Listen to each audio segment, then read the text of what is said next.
Okay, so welcome everyone for this guest lecture in the course on cognition, philosophy, and psychoanalysis. We have to do this in the hybrid classroom, so you had a bit of a change of venue from your regular classroom today. And I'm really glad that we have Dr. Tadej Troha talking about Freud and metapsychology today. We discussed the 1915 text, The Unconscious. So I thought it's a good idea to also work around the text a little bit, something that I didn't really get a lot of time to do in class. And we have a much more expert and a much more equipped person to do that in this talk. And I'm very glad to have Tadej, who very kindly agreed to do this talk, more or less circling around 1915 and what a productive year and period it was in Freud's works, in his writings, in his psychoanalytic career, so to speak, and how he was developing a lot of works that came to be called metapsychological. And I believe Dr. Troha will also talk about the terminology itself. What is metapsychology? Why are these works characterized as metapsychological? So just to read from Dr. Troha's bio, which is extremely humble, the way he has put it.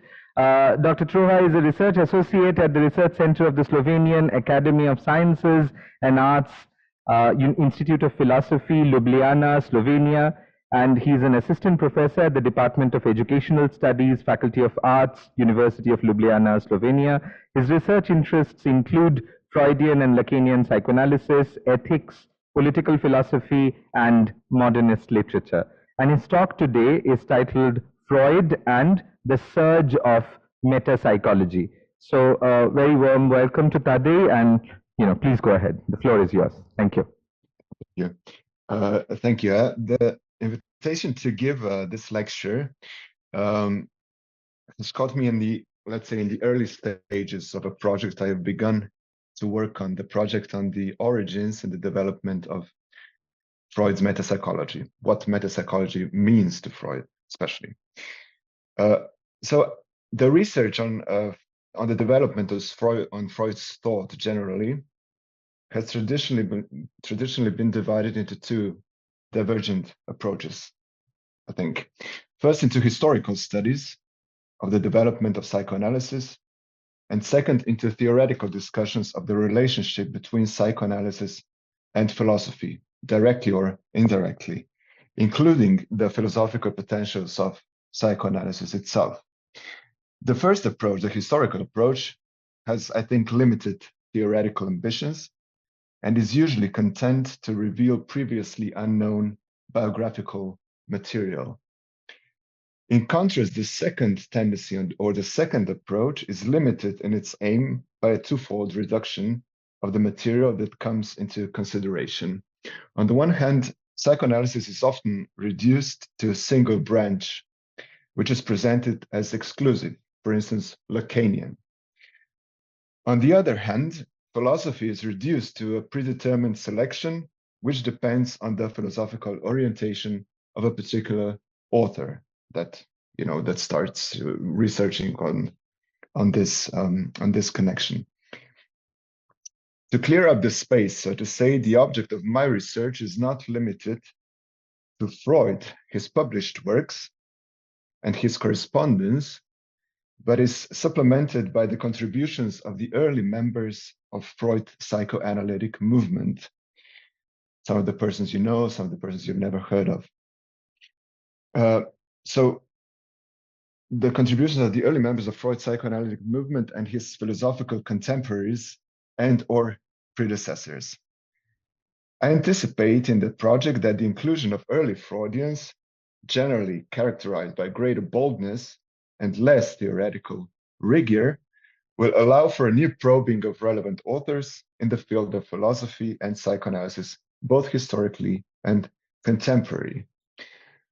So, but on a more personal level, with this project, I'm trying to organize my return to Freud, so to say, after my intellectual focus has shifted for a while to questions of contemporary politics, the climate crisis, and the pandemic, and within this framework, especially to the mechanisms of denial. But it is perhaps telling that in that field too, I have begun to shift my focus gradually from the current debates to the history of dealing with the climate crisis. That is to the period when the mechanisms that have brought us to where we are today and where we will be tomorrow, which in this case sadly means much the same thing, were being formed. So I began to study Freud systematically about 20 years ago. At that time, together with some colleagues, I began translating some of Freud's works that had not yet been translated into Slovenian, including Moses and Monotheism and Totem and Taboo. But even more important than these new translations was the decision to publish in a single volume all of Freud's 5 major case studies, which had already existed in Slovenian translation, but separately, of course.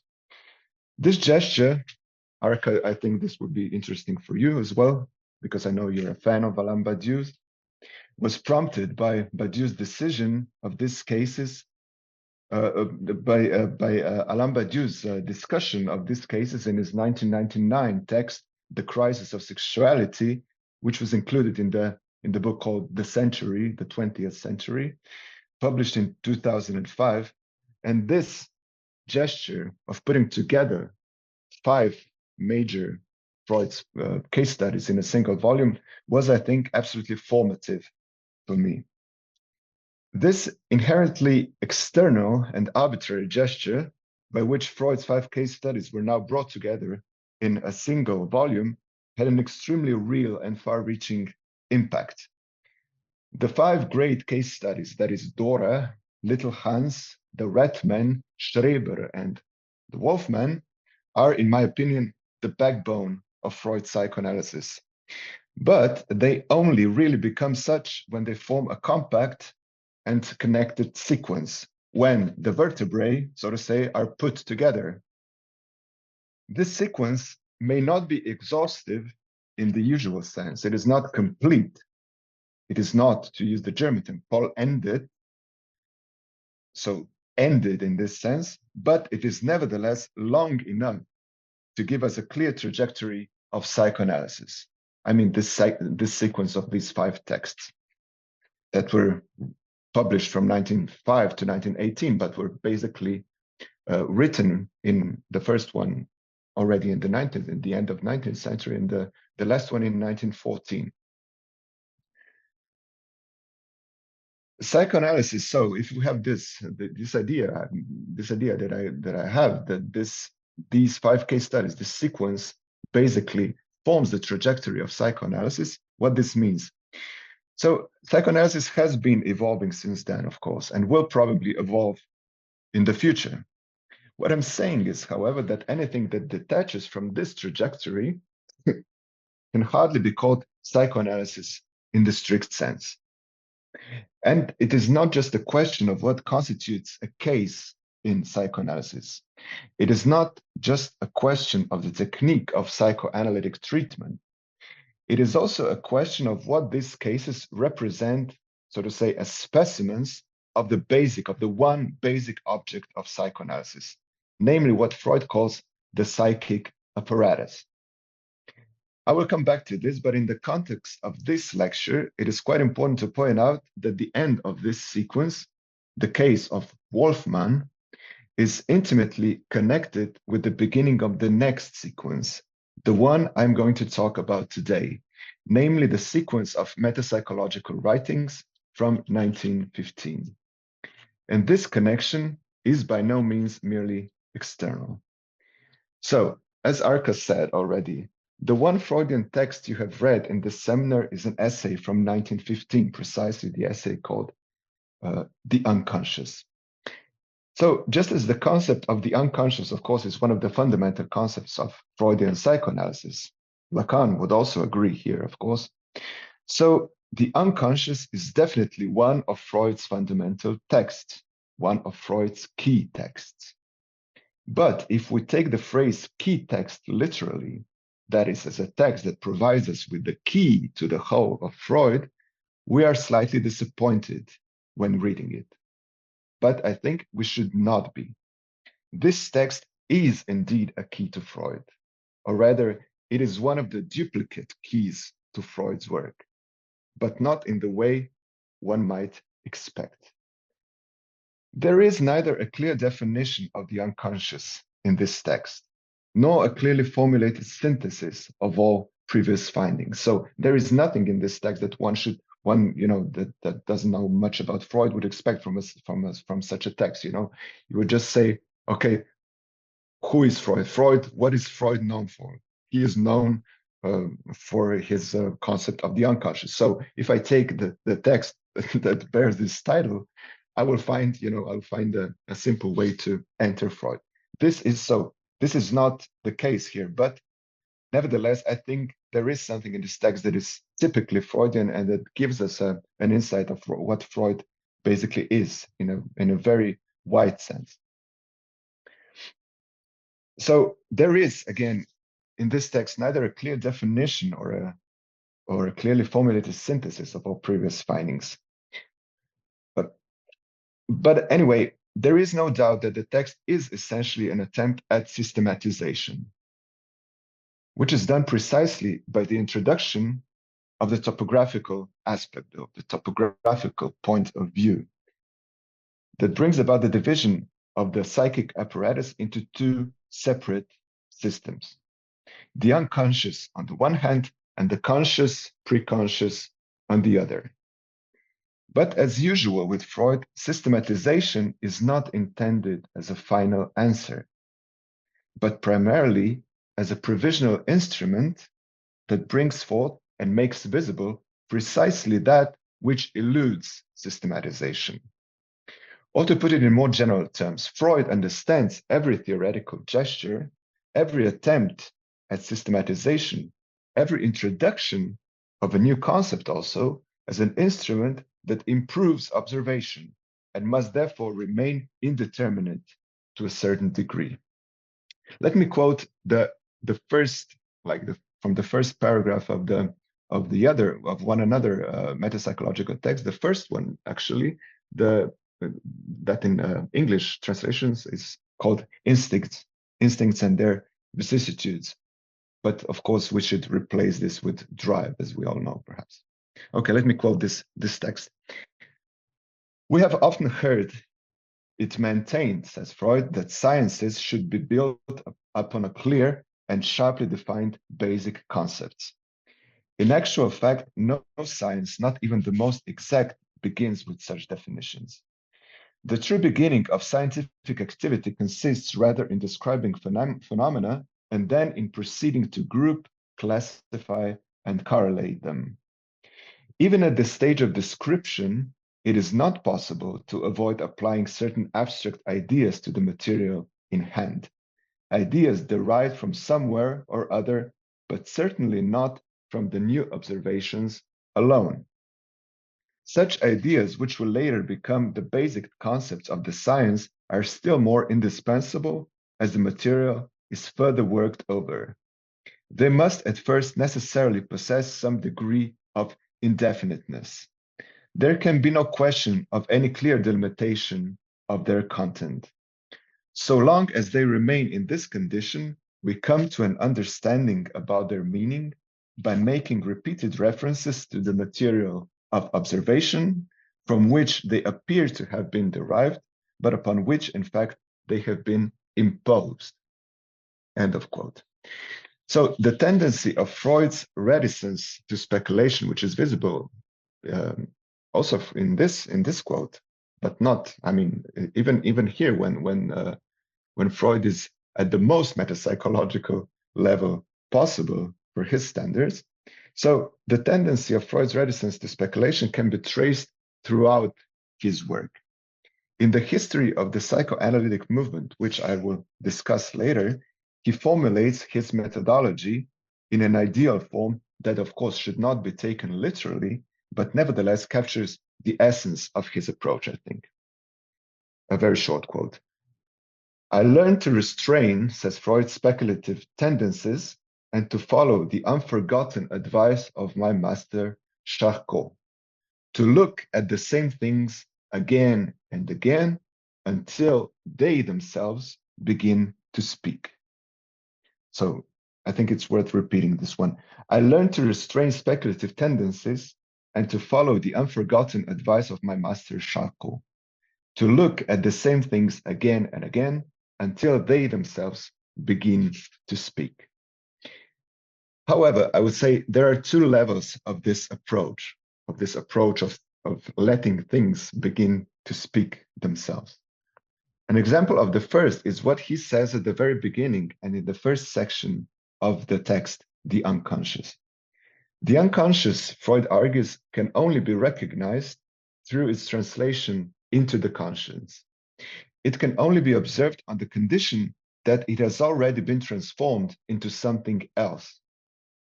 And in this case, we need to introduce the concept of the unconscious, not because we happen to believe in it in one way or another, but because its introduction is necessary, because its introduction is, strictly speaking, indispensable.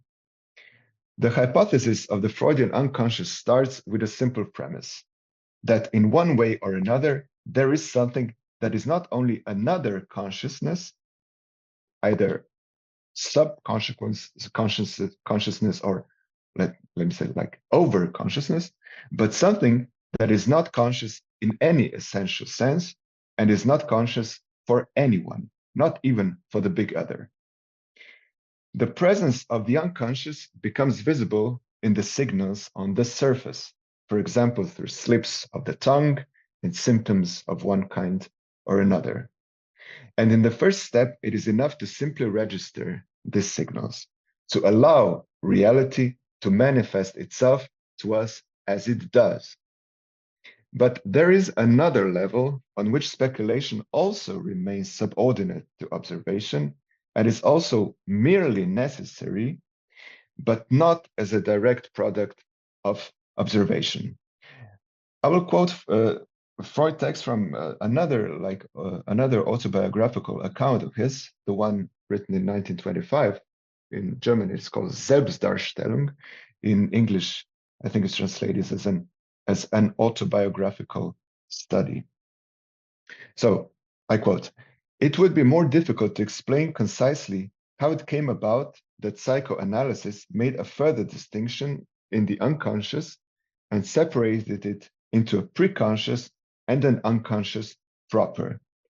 It will be sufficient to say that it appeared a legitimate course to supplement the theories that were a direct expression of experience with hypotheses that were designed to facilitate the handling of the material and related to matters which could not be a subject of immediate observation. The very same procedure, says Freud, is adopted by the older sciences. The subdivision of the unconscious is part of an attempt to picture the apparatus of the mind as being built up of a number of agencies or systems whose relations to one another are expressed in spatial terms, without, however, implying any connection with the actual anatomy of the brain. Such ideas as these are part of a speculative superstructure of psychoanalysis, any portion of which can be abandoned or changed without loss or regret the moment its inadequacy has been proved. But there is still plenty to be described that lies closer to actual experience." End of quote. Okay, let me return to the essay, The Unconscious. Schematically speaking, I would say the attempt to supplement the dynamic point of view, the dynamic aspect, with a topographical one, inevitably leads to a further addition, the introduction of a third economic aspect that concerns the quality of psychic investment.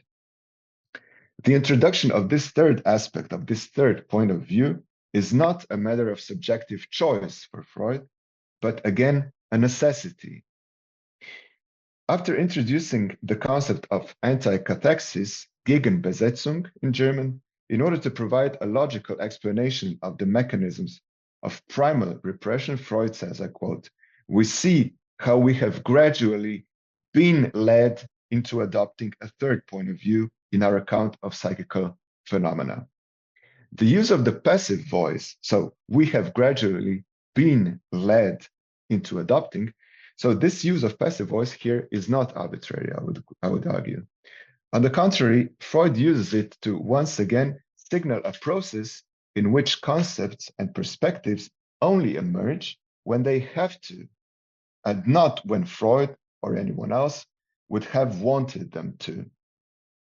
Just as it is necessary to introduce the notion of anti-cathexis in order to understand the repression that takes place at the boundary between two systems, it is also necessary to introduce a third perspective in order to productively synthesize a dynamic and topographical view of an object such as the psychic apparatus.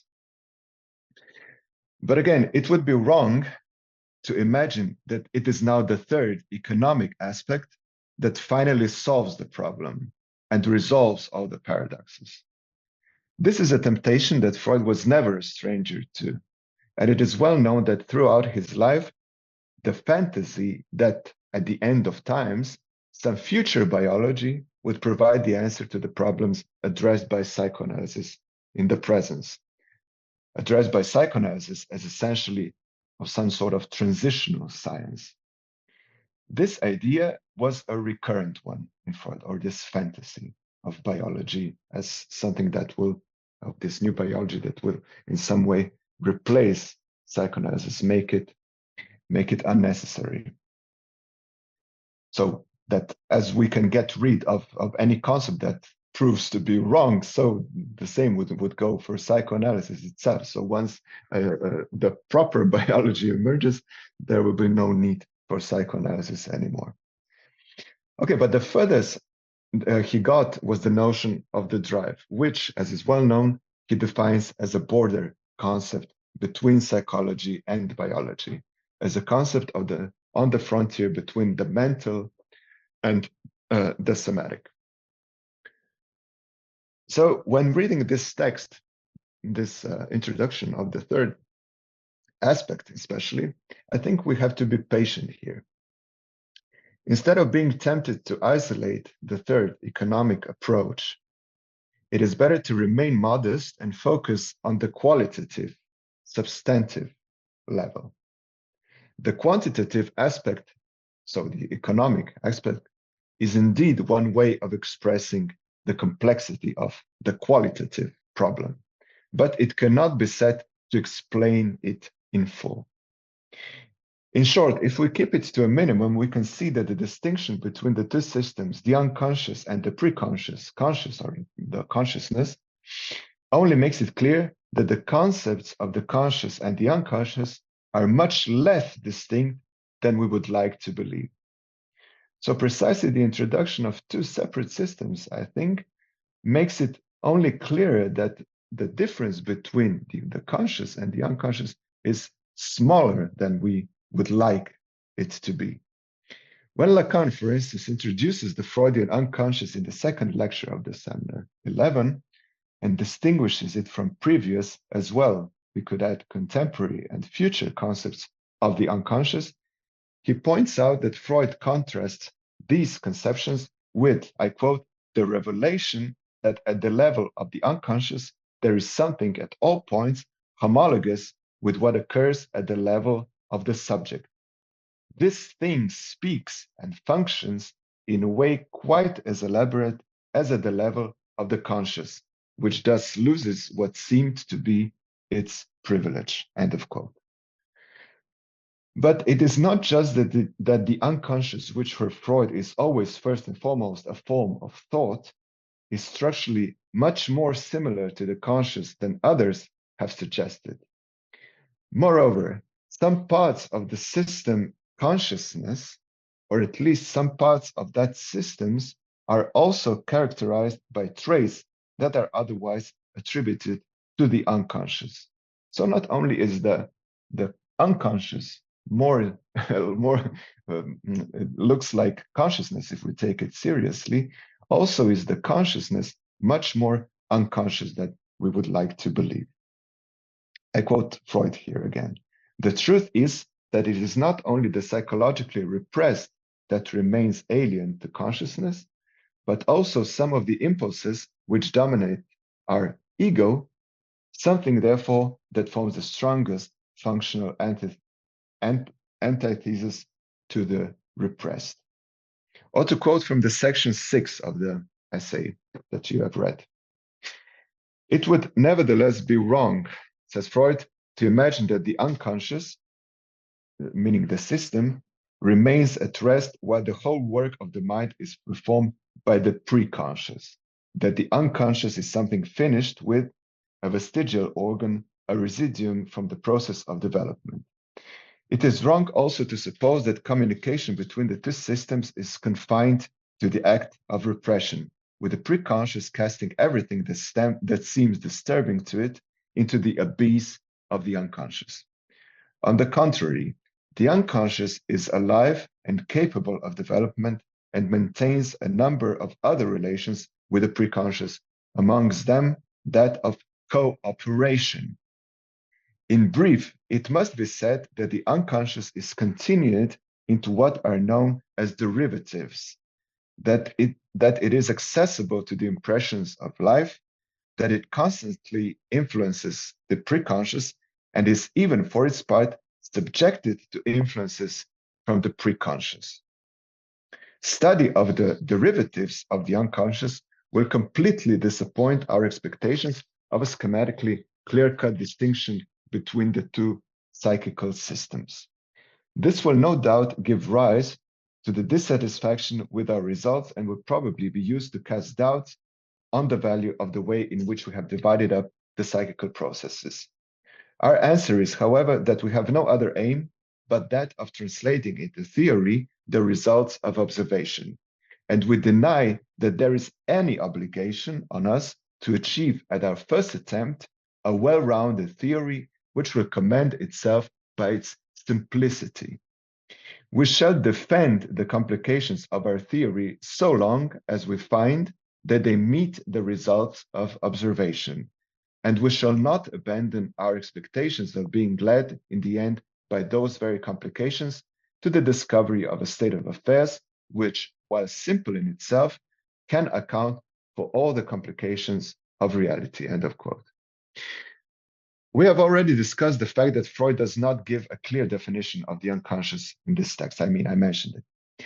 This is not to say that he says nothing about the unconscious, of course, nor do I mean to say that we cannot form a provisional but fairly accurate idea of the unconscious on the basis of this essay. The fact is, however, that Freud entitled both the first and the last section with two terms that express a very specific attitude towards the object of investigations. So this is just a very very small point that I would like to make. It's not really important, but just what I'm trying to underscore is that Freud somewhat tries to evade mentioning, to say this is a definition of the unconscious. This is the Bestimmung, determination of the unconscious. So the first section is entitled Justification, as you know, justification of the unconscious. And this section proceeds in two steps. First, it justifies the hypothesis of the unconscious as necessary and then as legitimate.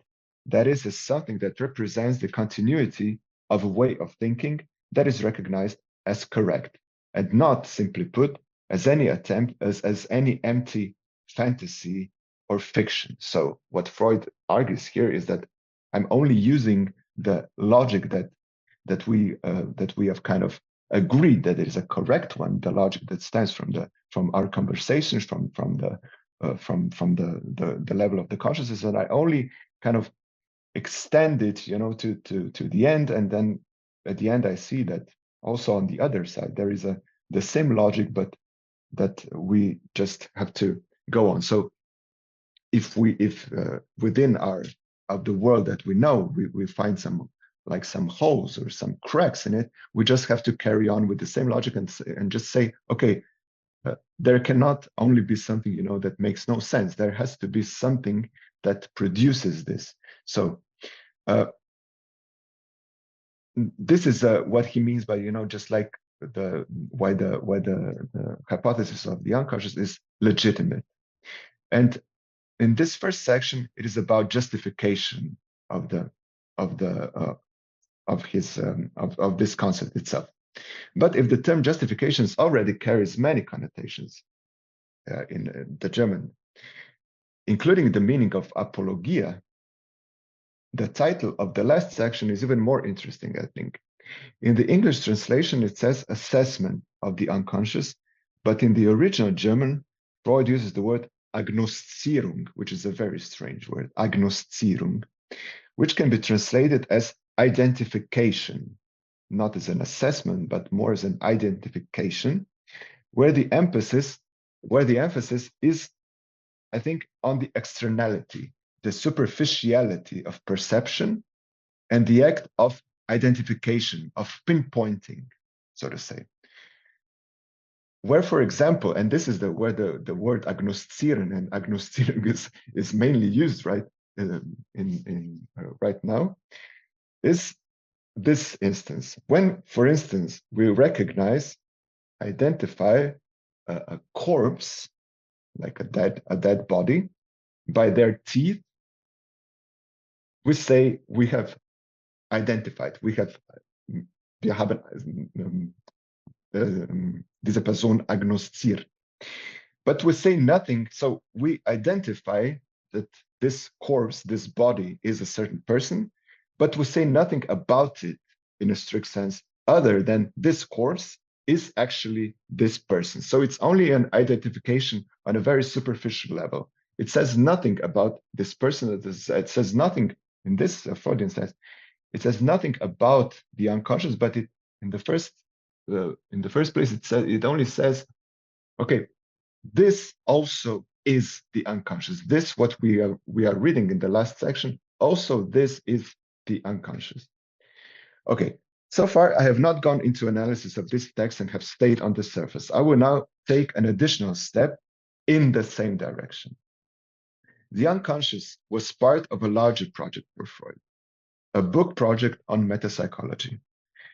Freud had already hinted that he was working on this project in a letter to Lou Salomé in January 1915, when they discussed in written correspondence his text on narcissism from 1914, which, according to certain criteria, could itself be part of this book. I think in some sense, the introduction, the text on narcissism is a metapsychological text as well. The work on these texts proceeded extremely quickly. Not only did he write all 5 published essays in just over a month, moreover, as he writes to Ferenczi in June 1915, he had by then completed 10 papers and only 2 were still unwritten, including the essay that was discovered in 1980s on transference neurosis. While in a letter to Lou Salomé in September of the same year, September 1915, he writes, I quote, "I often feel as alone as during the first 10 years when I was surrounded by a desert, but I was younger then and still endowed with infinite energy and perseverance. The product of these months will probably take the form of a book consisting of 12 essays, beginning with one on instincts and their vicissitudes. But I seem to remember that I have already told you about this. The book is just finished, except for the necessary revision caused by the arranging and fitting in of the individual essays." End of quote. So the book on metapsychology was basically finished in 1915, says Freud. And it should have contained 12 essays covering practically the entire conceptual field of psychoanalysis. But in the end, it was not published, as we well know. We can speculate about the reasons, and we can also regret that we will never get to read this book in full. And yet, while there is no doubt that many revelations would have been found in the writings that Freud probably destroyed, I am somewhat skeptical that the object found would have reached the level of a fantasy object. That is, a book that would have completed psychoanalytic theory, not only at the level of method, but also at the level of content. So instead of speculating about what we might find in this book, I will ask a much more modest question here. A question that, on the one hand, has no great ambitions, but is nevertheless much more connected to material reality. So, What was the reason that Freud undertook this project? What prompted him to do it? How is it possible that he almost succeeded in seeing this project through to the end? What triggered this surge of metapsychology? Let me begin with the most external circumstance, which should not be understood as a sufficient reason, of course, but nevertheless as a circumstance that made the upsurge of something possible. The texts we are talking about were written in the spring of 1915 again. This was the first year of the First World War. The shock of this war, that is the shock of the shattering of the illusion of civilizational development, is difficult to imagine today. But of course, not because this war was worse than the Second World War, not because it was worse than all the other wars that followed and that are happening right now, but because it was the first and the last to crash against the still pure and strangely functioning illusion of the Western world that war was compatible with the idea of moderation, of the right measure. But for a man who lived in Vienna, the capital of the Austro-Hungarian Empire, that had instigated the war and quickly came to the realization that its political impotence was just as real as some had previously suspected, this war was a shock of a very special kind. Of course, Freud was not fully integrated into the German-Austrian community due to his Jewish identity, but as his correspondence shows, he experienced a surge of patriotism in the first few weeks, which soon lost its intensity and triggered a phase of complete incapacity to work for a couple of months. As Vienna was outside the combat zone, of course, the war merely brought a change in social focus and some sort of professional isolation, a break in the normal course of the normal course of action of the world. So this was a situation, if we try to imagine a situation in Vienna in 1915 during the First World War, this would not be far, this situation was perhaps not far removed from what we have experienced during the pandemic just recently. And just as it is typical for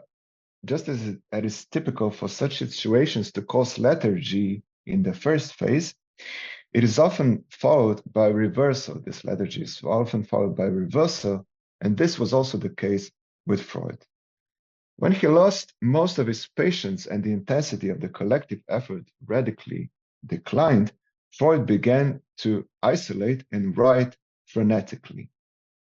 This writing, which took place under the impression of the end of the world as he knew it, very probably had the ambition of becoming his last word.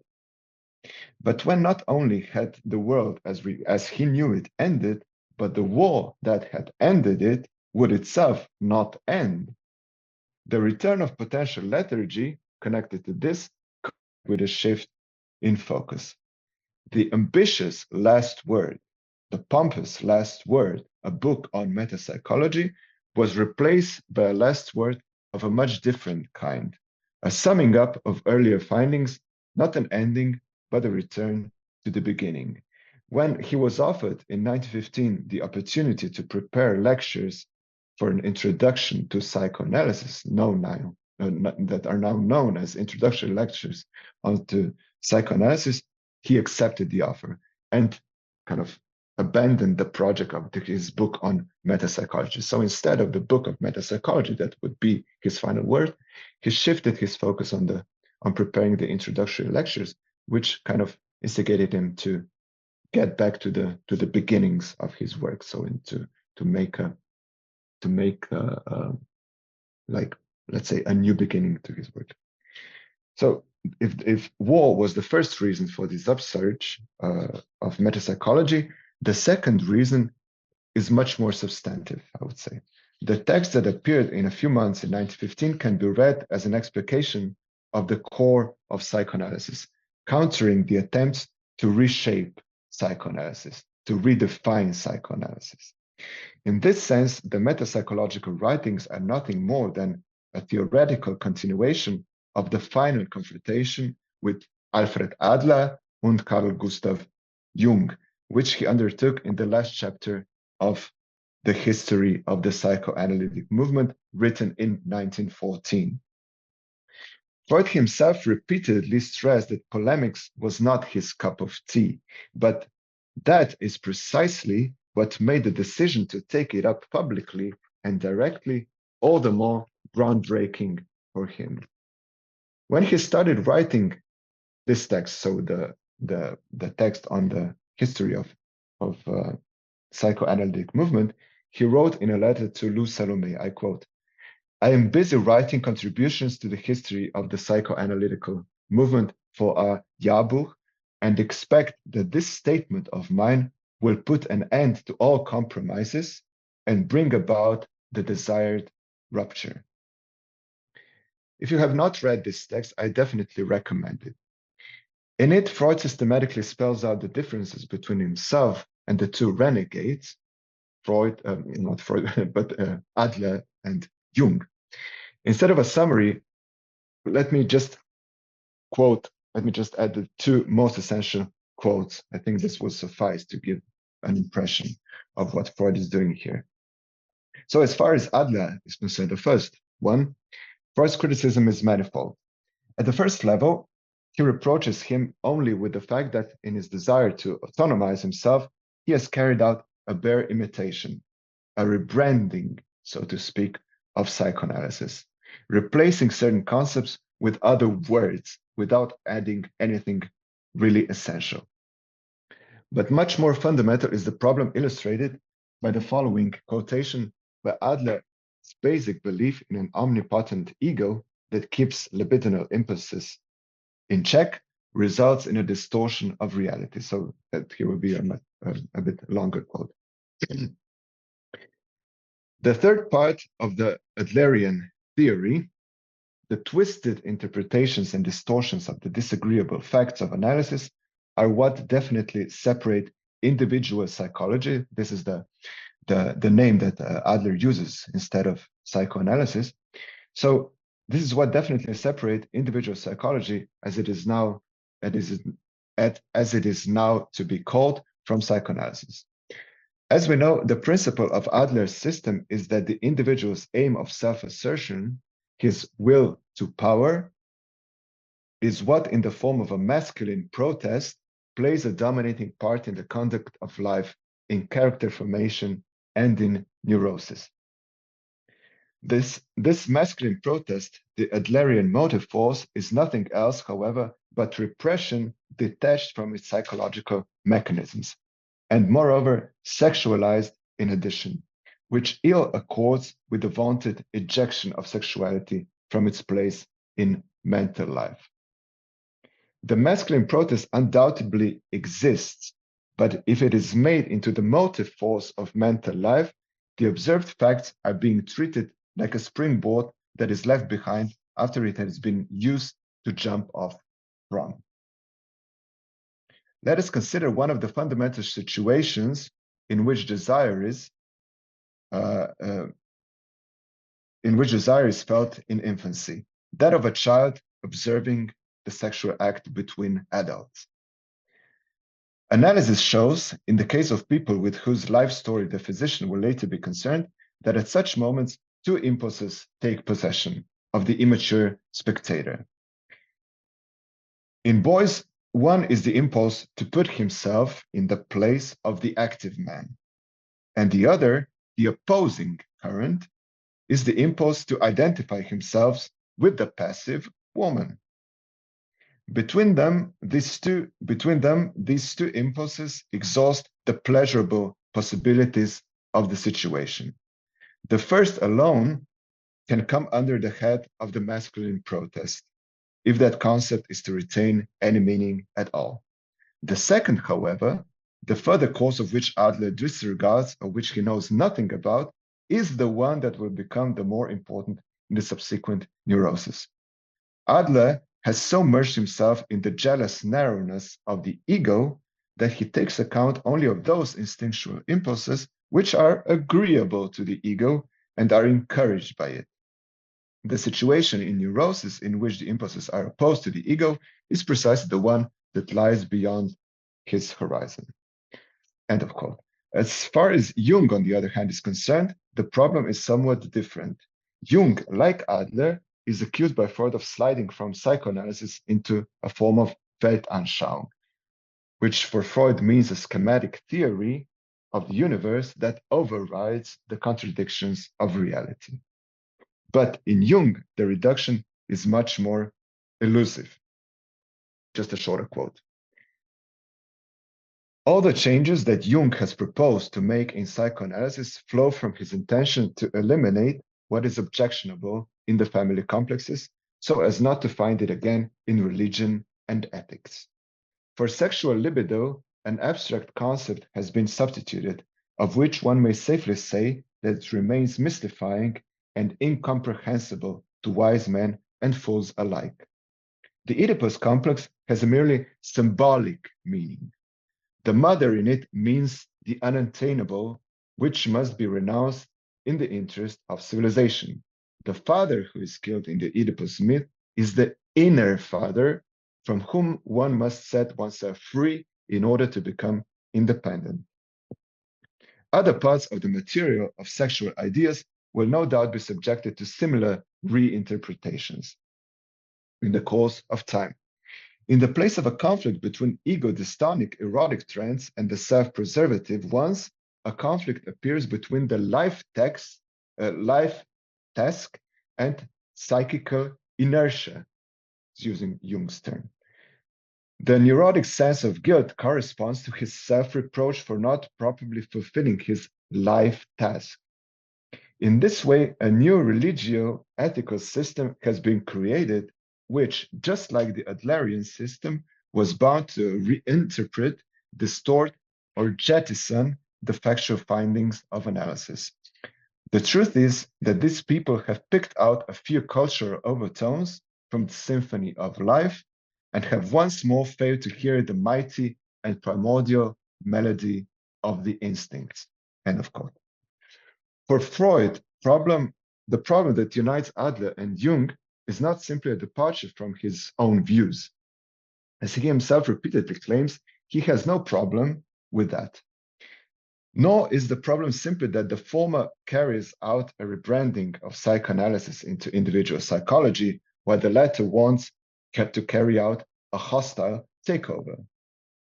On a more principal level, Freud's complaint is precisely that neither Adler's nor Jung's desire to form a system comes out without distorting reality. So the problem is not forming a system, but the problem is that you have a failed system, a system that in order to give the impression that it is complete, has to distort reality.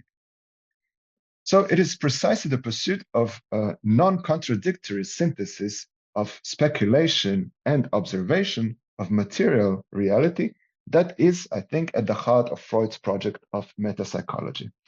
The metapsychological approach, in a narrower sense, posits itself as a synthesis of three aspects: the dynamic, the topographical, and the economic. But I dare say that this is not all that metapsychology means to Freud. If we place the metapsychological writings of 1915 in a longer line of development, beginning with the 7th chapter of the interpretation of dreams, continuing through all 5 of the great case studies, and if we include the speculative moments of his technical writings that were written between 1911 and 1914, it becomes clear that metapsychology in a broader sense also involves or presupposes a certain modification of the way we observe the material reality, of the mode of observation. To put it more concretely, metapsychology involves and requires the ability to see material, to see something, even where the observer, by his own psychological disposition, would see nothing. In other words, to perform a metapsychology that can remain universal, that can remain a universal theory, this requires not only attention on the part of the observer and not only speculative like Bigger, but also that we try to not fully define notions, the notions of the dynamic, of topographical, and the economic. So the three basic aspects as well should not be like fully defined, understood like in some sort of way, or in the way that for instance that we understood it in the first place when we first used them. The examples of paranoia and/or schizophrenia, first of all, Schreber's analysis, but also the examples he gives in the last section of the essay, The Unconscious, in the seventh chapter, where words of the schizophrenics become, where the words itself become energized, where they become quasi-quantitative, illustrate this in the best possible way, I think. It is one thing to observe and interpret the verbal operations of a schizophrenic, but it is quite another to draw the conclusion from there that their psychic apparatus is fundamentally, or that there is a possibility that the functioning of their psychic apparatus is fundamentally different, and that some of the concepts we have taken to be universal, for instance, repression, cannot be applied to them at all. Okay, I will stop here. Thank you. Okay, thank you very much. You couldn't hear me, right? You can hear me? I can hear you now. I couldn't hear you. Great. Just give me 1 minute, I'll be back.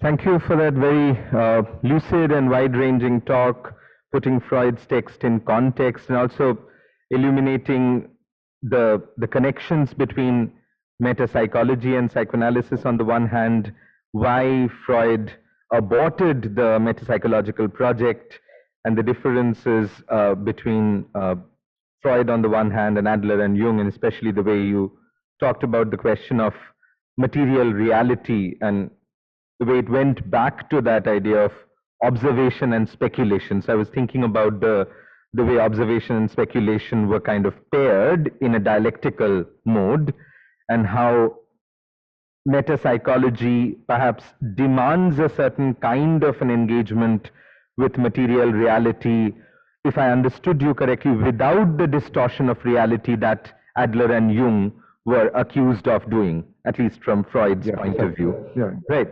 So, and I also really enjoyed that bit about identification, and I was wondering, just to maybe ask a first question.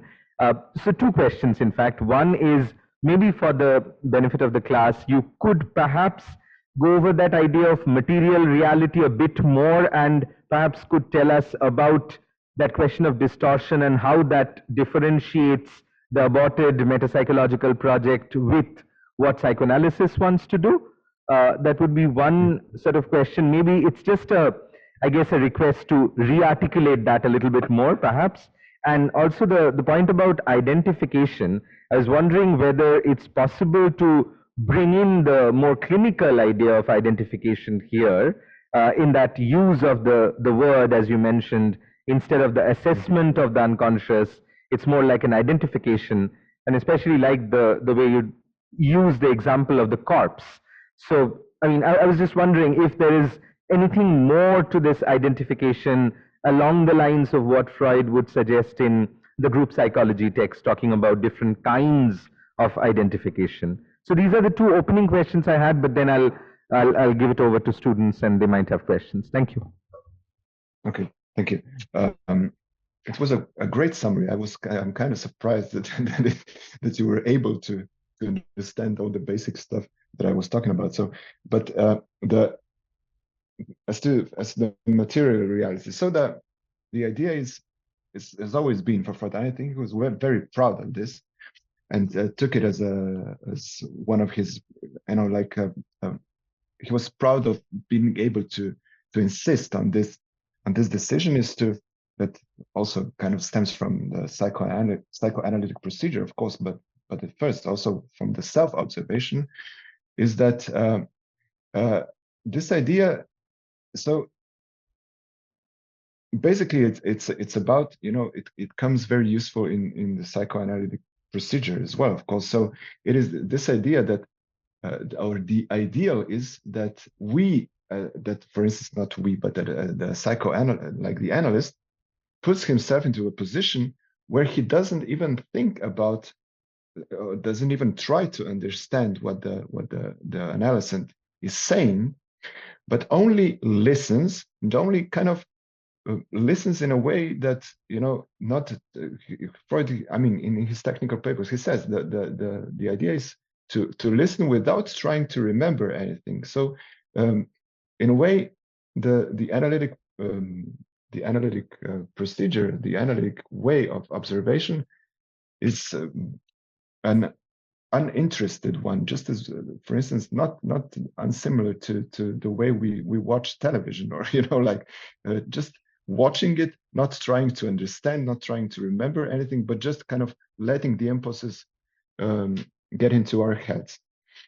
So there has to be the idea, of course, is that that in this way we can perhaps evade the our own censorship, of course, our own horizon of expectations, the way we interpret some of the sayings, allowing, you know, allowing our ignorance of some connections to not, you know, to not produce the misinterpretations.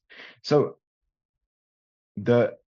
this, for instance, is also the reason why Freud insisted on being, you know, very knowledgeable on various aspects of, you know, of things, on history of art, and whatever, you know, because in this way he believed that he would be able to recognize, not maybe to recognize the sense in what the patient was saying, but for him, if he kind of knows that there could be some extra connection between the things he says, that he will allow the patient, you know, to go forward and to proceed with this, and not to, you know, kind of force his interpretation to what the patient was saying.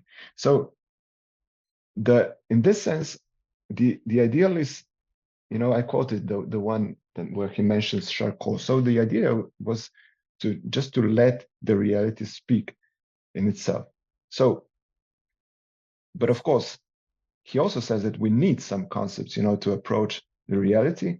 But again, we have to, when we introduce this concept, we kind of have to wait for the last possible moment, you know, it's I mean, this is not something that can be perhaps proven or checked that this is right, but this, I'm just trying to articulate what Freud's idea was.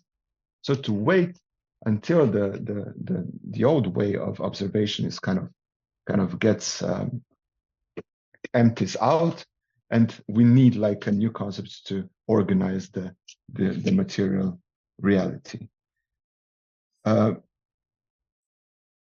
So this is the as far as the first question goes, but with the problem of identification, yeah, I mean, this is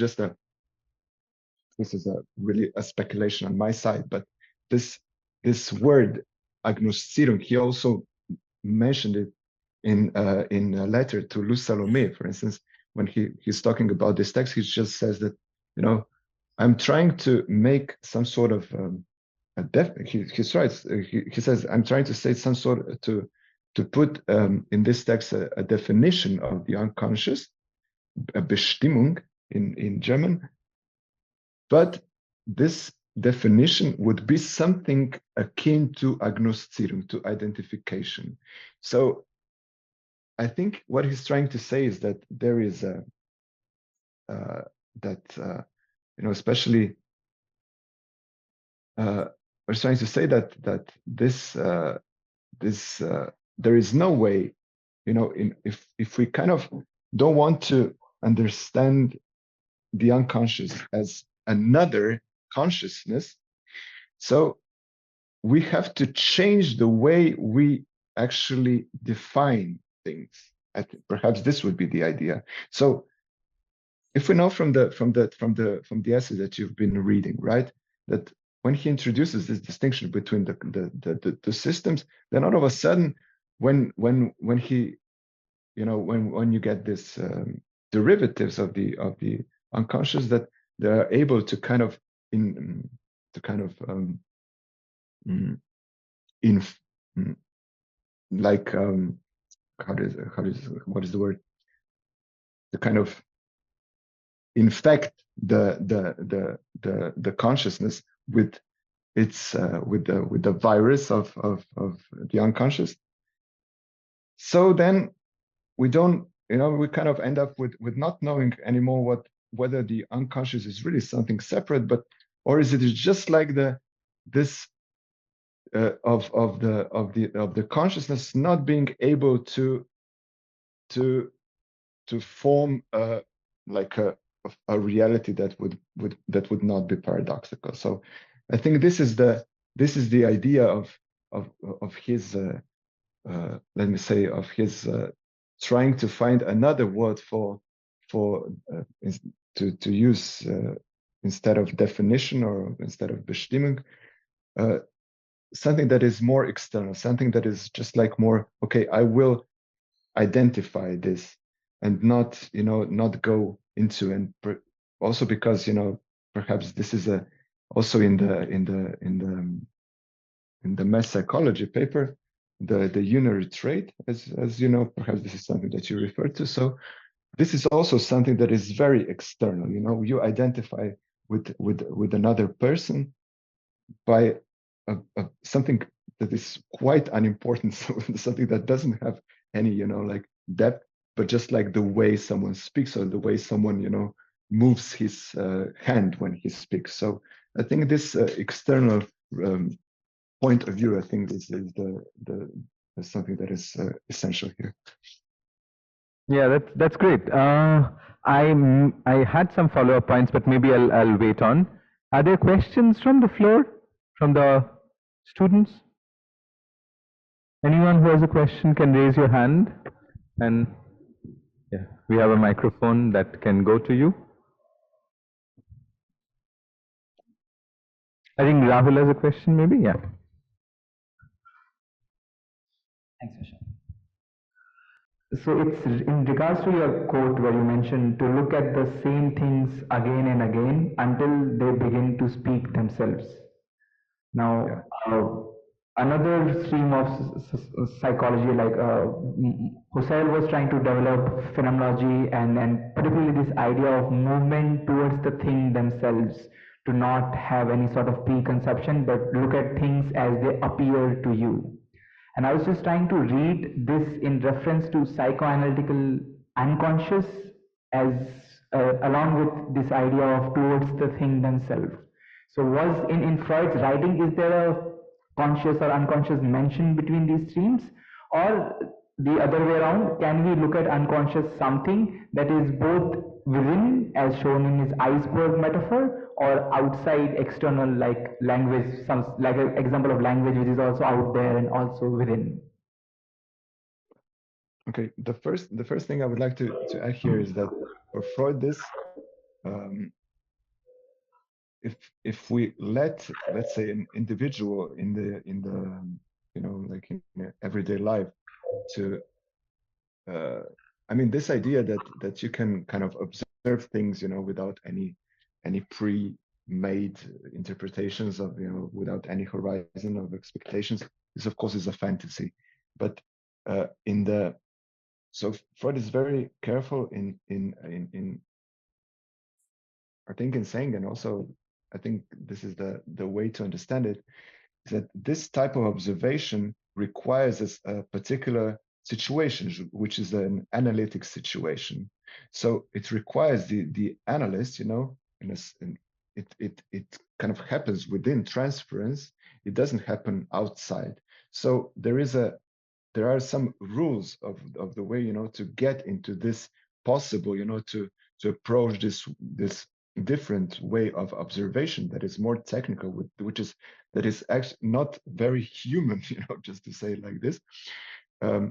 So and here within the analytic situations, the things can perhaps appear the way as they are, without, I mean, because the idea is always that within the analytic situation, we have a condensed social relations, which of course is something that cannot exist in the outside reality. So it kind of, if we go on with this idea, so if we have the patient with everything, you know, the idea is that the analysis could or should in a way kind of form another world, you know, that includes everything that the patient brings in from the outside, everything essential. So in this sense, within this analytic situation, we kind of have everything that we need to understand what the patient is saying, is talking about, but without some external, you know, external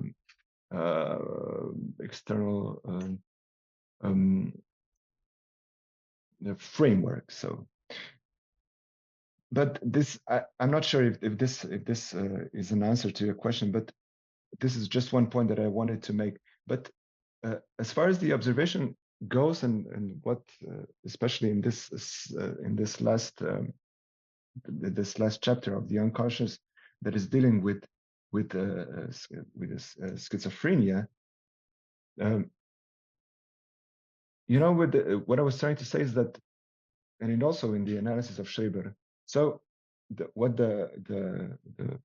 Schreiber does, and what this, for instance, also the one of the patients quoted here does, is that they pay like special attention, you know, or understand in a very particular way, in a very stronger way, this the connection, or this distinction, or the connection, or the tension between the active and passive voice, for instance. So it is for Schreiber, if you understand German, for instance, he uses the verb like that something is gewundert on him. Wundern means, you know, to wonder, of course. Sich wundern means I wonder, you know, I would like. But wundern in the active sense, of course, doesn't exist in German language in this sense, but produces like it could be kind of translated into somebody is miracling something on me. So, but so this turning of, you know, turning around of the voice, like of the passive and active voice, this is something that for a person, for a neurotic, like a hysteric or obsessional neurotic, it makes no sense. I mean, it doesn't have this same sort of impact. So, for instance, for let's say for a normal kind of, not normal, but like an everyday obsession neurotic that perceives like a schizophrenic, that, you know, like speaking, he would just say, this is pure nonsense, this means nothing.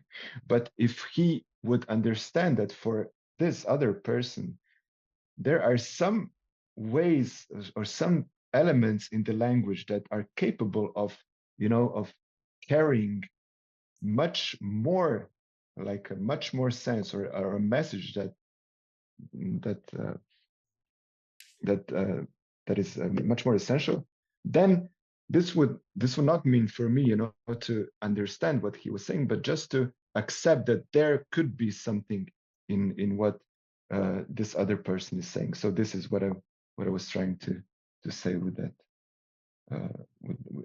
at the end. Any other questions? Yeah, there's a question. Yeah, Rahul, if you could please.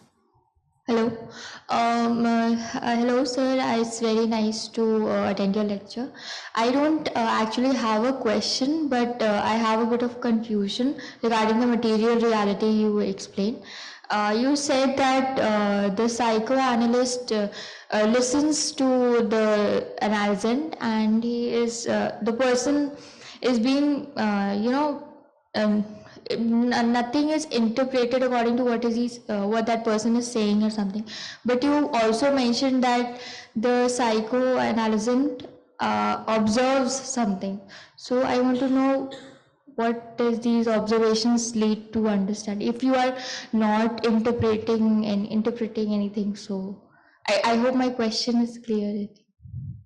Okay, yeah.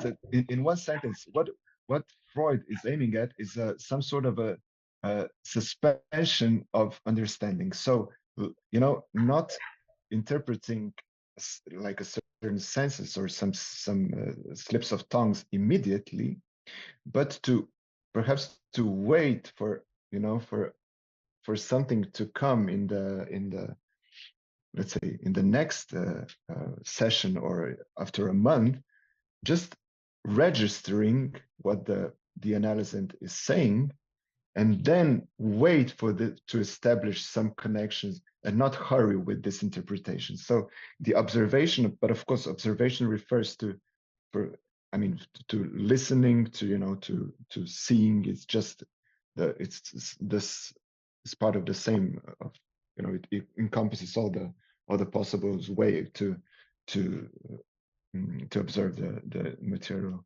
reality. Just one more thing. All of these observations, are they no, mostly inclined to in a conversation, or something physical is also observed, like how the person is reacting or something like that? Just... Yeah, of course. Also the physical. Yeah, of course. Also the gestures. Also the like the way somebody stands up. The way somebody turns his head around. The way everything can possibly count. Especially in the analysis, the analyst has to be very attentive to everything that goes on. So the main premise is that that Freud starts with is, we cannot say for anything, especially in the analysis, that is like that has no meaning. Anything can potentially have a meaning. So this is the starting point of everything. So, but just really in a very strong sense, anything. Thank you. Any last question? We're kind of running out of time. So maybe if there's a quick last question from anyone, we could take that. Okay, so maybe with one or two closing remarks, let me just thank Tadej for doing this. I think in one sense, at least to me, what this talk really opened up is the method of systematization and how that might differ between metapsychology and psychoanalysis. And perhaps, some of those points, I'm summarizing a little bit, but some of those points that he was making at the end about definition and identification being slightly different. Maybe definition is more closed down, whereas identification is a slightly more open term in one sense, because there could be identifications without identity to go in a different direction, for example. And also that idea of material reality, how to engage with it, the point about non-contradictory synthesis that he mentioned. So somewhere down the line, for me at least, this talk opened up the difference between metapsychology and psychoanalysis in the very method of theorization. How does one theorize? How does one systematize? To what extent does one speculate? To what extent does one observe? Again, that sort of dialectical pairing between speculation and observation. So with that, as I'm sure some inaccurate comments on Tadej's talk, let me join hands in thanking him for taking out his time and doing this first thing in the morning. Thank you so much. And I kind of realized that maybe I didn't show my face throughout, so let me try and do that if it is possible without causing any major damage to the system. I don't know if you can see me, but maybe. Yeah, I can see your face, and I also can see my double behind. Oh, you can see your double too. Yeah, there are actually two here. So on that very civilizational and discontentful note, maybe, I'd say hi and bye at the same time, but thank you so much for doing this. Thank you. Thank you. Thank you. Yeah, see you soon. Bye-bye. Bye-bye. Bye. See you. Bye. Thank you all.